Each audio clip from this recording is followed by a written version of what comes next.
Je suis très content de vous contacter aujourd'hui dans notre troisième leçon pour cette troisième semaine.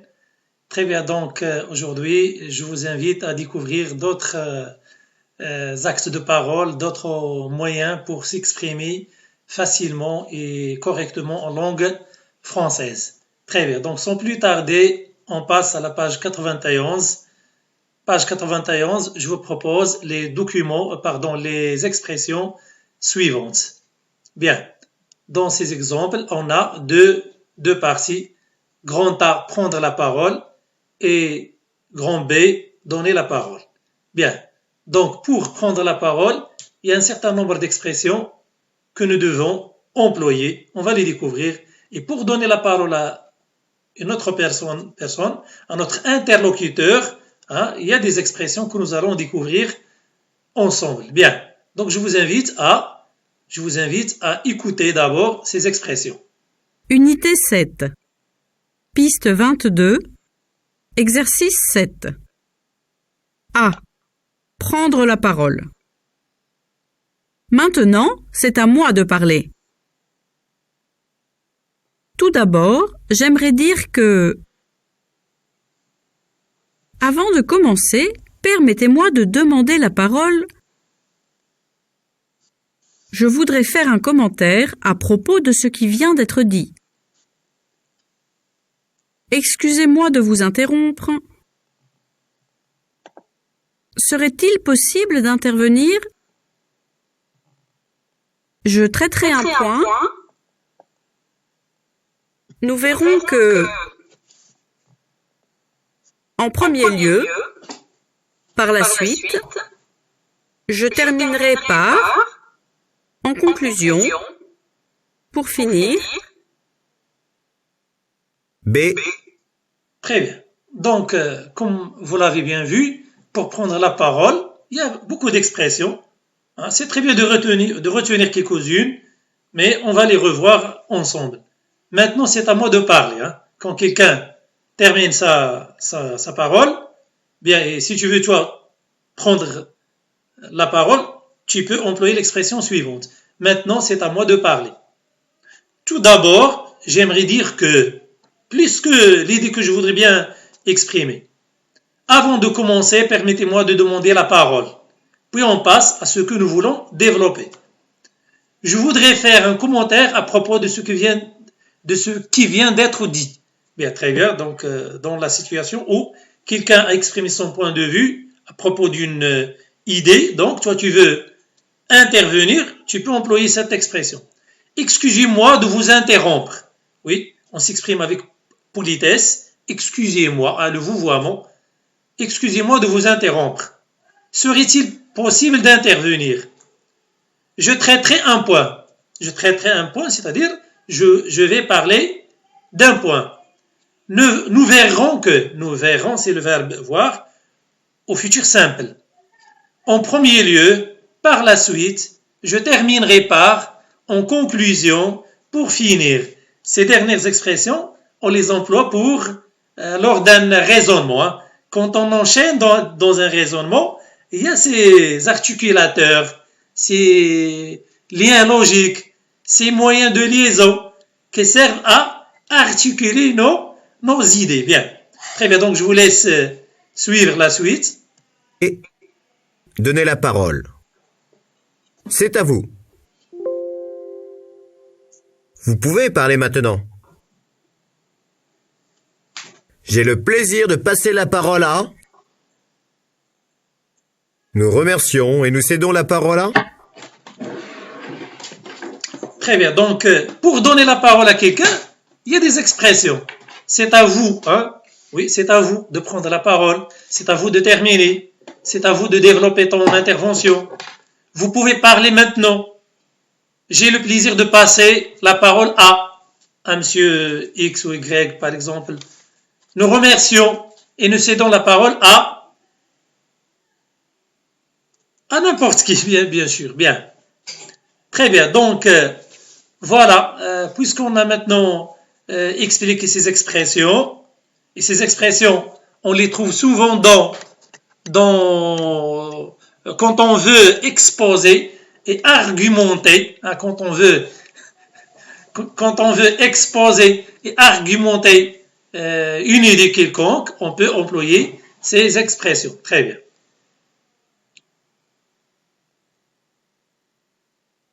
Bien, maintenant, je vous invite à prendre la page 91, exercice 8. Exercice 8. La même page, je pense, hein, page 91. Pardon, on va revenir à la page 91 et on va retrouver l'exercice 8. Voilà, exercice 8. Remets le dialogue en ordre et joue-le. Voilà. Non, ça c'est la page 91. Oui, page 91. Bien, remets le dialogue en ordre et joue-le. Je vous invite seulement à remettre ce dialogue en ordre et vous allez voir que à partir de quelques indices linguistiques, c'est-à-dire quelques indices de langue, vous pouvez retrouver l'ordre de ce dialogue.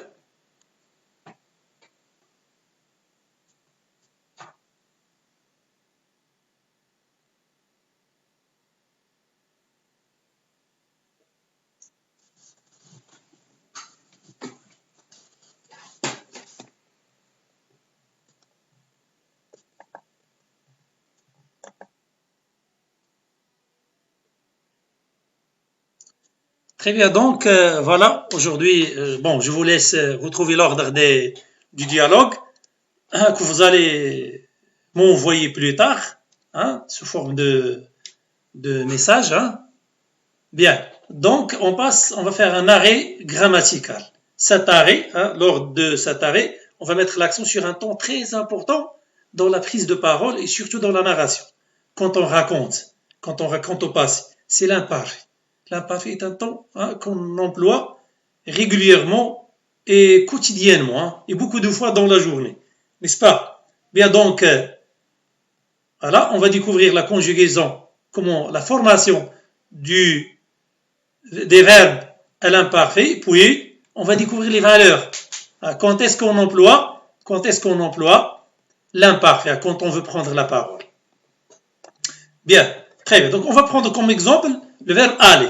Bien, donc je pense que vous avez déjà étudié ça. Donc j'allais, tu allais, il, elle et on allait, nous allions, vous alliez, ils allaient et elles allaient. Bien, la terminaison classique que vous connaissez tous, c'est AIS, AIS, AIT, IONS, IEZ, AIONT. Très bien. Maintenant, on passe aux valeurs. C'est-à-dire, quand est-ce qu'on emploie l'imparfait? Bien, soit les phrases suivantes. Chaque dimanche, j'allais chez mon oncle. Deuxième phrase, Aya avait les yeux verts. Troisième exemple, le paysan travaillait. Bien ici, dans le premier exemple, on emploie l'imparfait. Pour quel but on emploie l'imparfait? Chaque dimanche, j'allais chez mon oncle. Pour exprimer quelle action, à votre avis? Oui, vas-y. Bien. Donc, on emploie l'imparfait pour exprimer une action habituelle, pour exprimer l'habitude. Si je fais une action habituelle dans le passé, j'emploie l'imparfait. Chaque dimanche, je regardais mes dessins animés préférés. Chaque vendredi, j'allais voir ma grand-mère. Tous les matins, je prenais mon café, je prenais l'imparfait. Chaque mois, mon oncle venait nous voir. Donc, et comme vous le remarquez très bien, quand on veut exprimer une action habituelle, il y a toujours des mots, comme chaque dimanche, chaque jour, chaque soir, tous les jours, tous les ans, toutes les 2 semaines, et ainsi de suite. Donc ces expressions nous aident à comprendre qu'il s'agit d'une action habituelle. Mais on peut exprimer une action habituelle avec le présent. Chaque jour, je vais à l'école. Chaque soir, je regarde. Ça, c'est le présent. Mais on peut aussi l'employer à l'imparfait. Bien, deuxième exemple, Aya avait les yeux verts. Voilà. Je décris quelqu'un au passé. Ma mère portait un djellaba bleu. mon grand-père avait une barbe. Mais je peux faire la description avec le présent. Tu portes un costume neuf. Ça, c'est le présent. Je décris quelqu'un au présent. Mais si je veux ou je voudrais décrire quelqu'un au passé, on emploie l'imparfait. N'est-ce pas? Pardon? Très bien. Donc, pour le dernier exemple, le paysan travaillait. Le paysan travaillait. Ici, on exprime ce qu'on appelle la durée de l'action. Le paysan travaillait.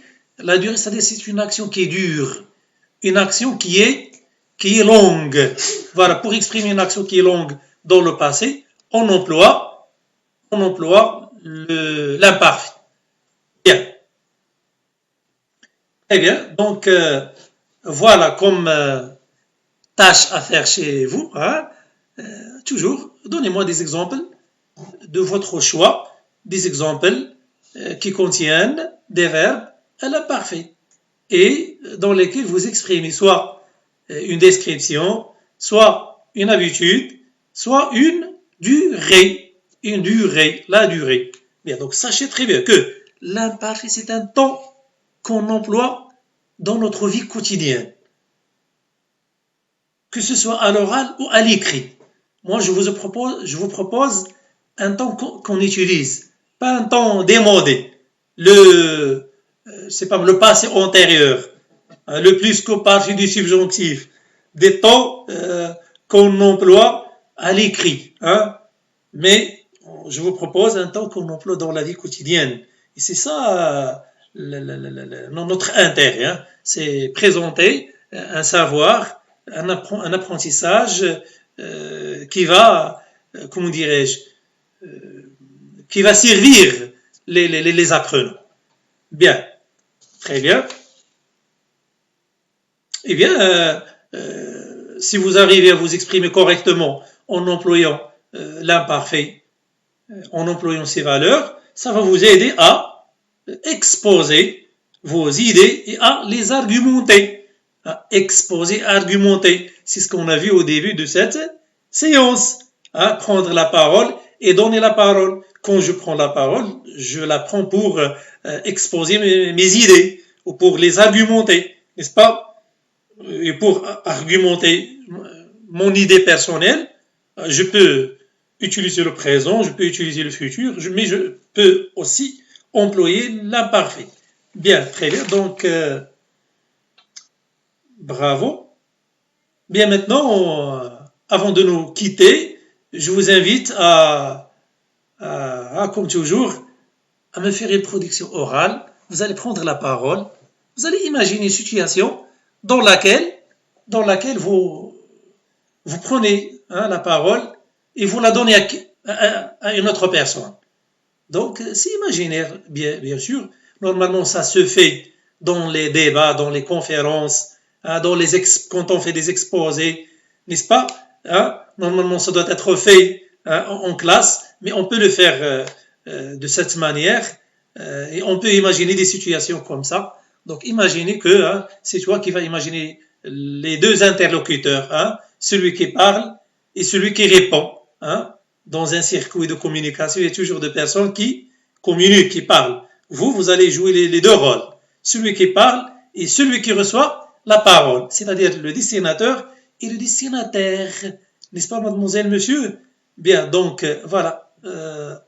Donnez-moi des exemples. Voilà, imaginez des situations dans lesquelles vous prenez la parole et vous donnez la parole et aussi des situations où vous employez l'imparfait avec les valeurs, les trois valeurs qu'on a découvertes ensemble.